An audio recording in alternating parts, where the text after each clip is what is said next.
Hello বন্ধুরা, আসসালামু আলাইকুম। মিশকাত এবং সাফিনের জন্মদিন ছিল নভেম্বরের শেষের দিকে, তাই দুইজনকে নিয়ে আমরা একটু ঘুরতে বেরিয়েছিলাম।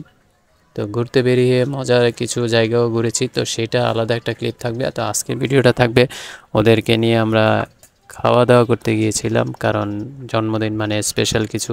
তো আমাদের স্পেশাল কিছুটা আসলে আহামরি কিছু করি নাই, যেটা করেছি সেটাই আপনাদেরকে এই ভিডিওতে দেখাবো। এখানে আমরা তৈরি হতে গিয়ে দেখা গেল যে এক একজন এক এক কাজে ব্যস্ত। তো সাফিনকে দেখা যাচ্ছে সে ঘর ঝাড়ু দিচ্ছে, মূলত সে ঘর ঝাড়ু দিচ্ছে না, ওই আমি ঘর যখন কেউ ঝাড়ু দেয় তো সে সেটা দেখা দেখি করার চেষ্টা করে। তো আমরা বের হয়ে যখন রওনা দিলাম, তো রাস্তায় আরেকবার ভিডিও করতে গিয়ে দেখি সবাই টাটা বাই বাই সব রিয়েক্ট দিচ্ছে, এবং এগুলা কিন্তু আগে দিত না। একটা সময় দেখা যেত ওরা গম্ভীর হয়ে থাকতো, আমি বলতাম যে হাই দাও বা কিছু একটা বলো, তখন দেখা যায় এগুলা শুনতে শুনতে ওরা অভ্যস্ত হয়ে গিয়েছে। তা আমরা কোনো প্ল্যান ছিল না কোথায় যাব কি করব, তো হুট করে বের হয়ে যাওয়া। আর যেহেতু দুপুরের সময় ছিল, তাই আমাদেরকে একটা কোনো ভালো জায়গায় যেতে হবে, সেই চিন্তা করে ভাবলাম যে এমন একটা জায়গায় যাই যেখানে ঘুরতে যাচ্ছি তার আশেপাশে কোনো হোটেল থাকবে। তো আমরা একটা সুন্দর একটা পার্কে গিয়েছিলাম। তো পার্কের ভিডিওটা আমরা পরবর্তীতে আরেকটা আলাদা ভিডিও হিসাবে দিব।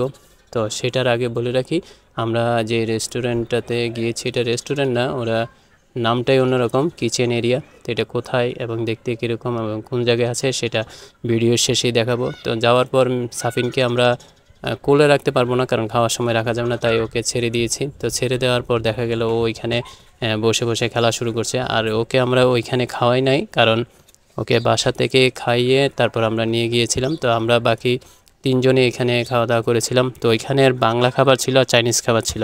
তো বাংলা খাবারের অবস্থা এরকম যে আমাদের যে খাবার ভর্তা বাজি বা অন্যান্য যে তরকারিগুলো পছন্দ হয়েছে তার কিছুই আমরা পাইনি। আর যেগুলো আইটেম আছে সেগুলো খাওয়া যাবে না, তাই আমরা বাংলা খাবার না নিয়ে এরকম একটা বিরিয়ানির অর্ডার দিয়েছি। আর এদিকে সাফিন নিজে নিজে ওই পানির বোতলটা দিয়ে খেলছে, কারণ ওর ওখানে কোনো কাজ ছিল না, বাসা থেকে ওকে খাইয়ে দেওয়া হয়েছিল। আর এখানে দীর্ঘ সময় ওই বোতলটার কারণে দেখা গেল যে ও আমাদেরকে তেমন কোনো ডিস্টার্বও করে নাই। তো একটা সময় ও বিরক্ত হয়ে গিয়েছিল, তারপরে ওকে কুলে নিয়ে ফেলেছি। তখন ইতিমধ্যে আমার খাওয়া শেষ হয়ে গিয়েছে। আর খাওয়া দাওয়া শেষ পর্যায়ে দেখা গেল একটা মজার ঘটনা ঘটেছে, সেটা আমি পরবর্তী যে ভিডিওটা আসবে সেটার মধ্যে আপনাদের সাথে শেয়ার করব।